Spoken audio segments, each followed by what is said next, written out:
Mən bir məlumatı diqqətinizə çatdırıram. Biraz öncə də bu barədə oxudum. Hərbi xidmətdən möhlət hüququnun verilməsi müqabilində rüşvət almaqda təqsirləndirilən 8 vəzifəli şəxs həbs olunub. Məhz Baş Prokurorluğun Mətbuat Xidmətinin böyük prokuroru Kənan Zeynalovun bununla bağlı bir məlumatı var.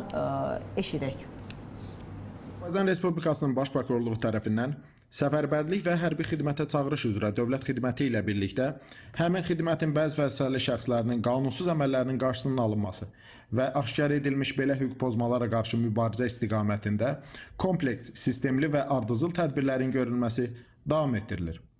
Bununla bağlı xidmətdən daxil olmuş və Baş Prokuror yanında Korrupsiyaya qarşı mübarizə baş idarəsi tərəfindən keçirilən əməliyyat axtarış tədbirləri nəticəsində əldə edilmiş məlumatlar əsasında xidmətin Qaradağ rayon idarəsi, Saatlı, Cəbrayıl və Ağdaş rayon şöbələrinin vəzifəli şəxslərinin qanunsuz hərəkətləri ilə bağlı Azərbaycan Respublikası Cinayət Məcəlləsinin müvafiq maddələri ilə cinayət işləri başlanıb. İstintaq və əməliyyat axtarış tədbirləri ilə həmin idarə və şöbələrin vəzifəli şəxsləri tərəfindən xidməti vəzifələrinin icrası ilə əlaqədar ayrı-ayrı şəxslərin hərbi təlim toplanışlarına cəlb edilməkdən yayındırılması, hərbi xidmətdən möhlət hüququnun verilməsi, ölkədən çıxışına məhdudiyyət tətbiq edilməməsi və digər bu kimi məqsədlərlə müxtəlif məbləğlərdə rüşvət almalarına əsaslı şübhələr müəyyən edilib.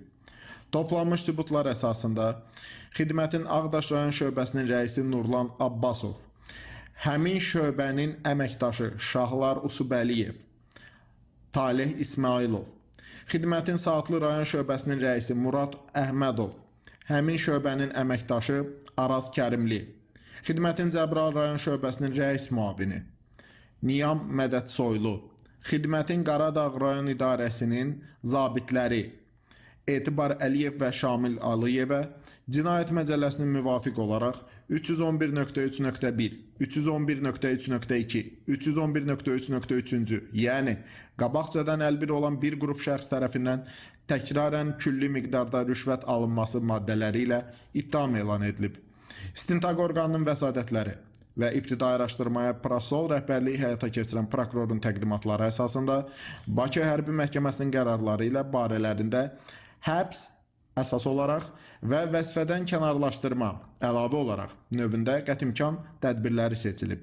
Cinayət işi üzrə zəruri istintaq əməliyyat tədbirləri davam etdirilir.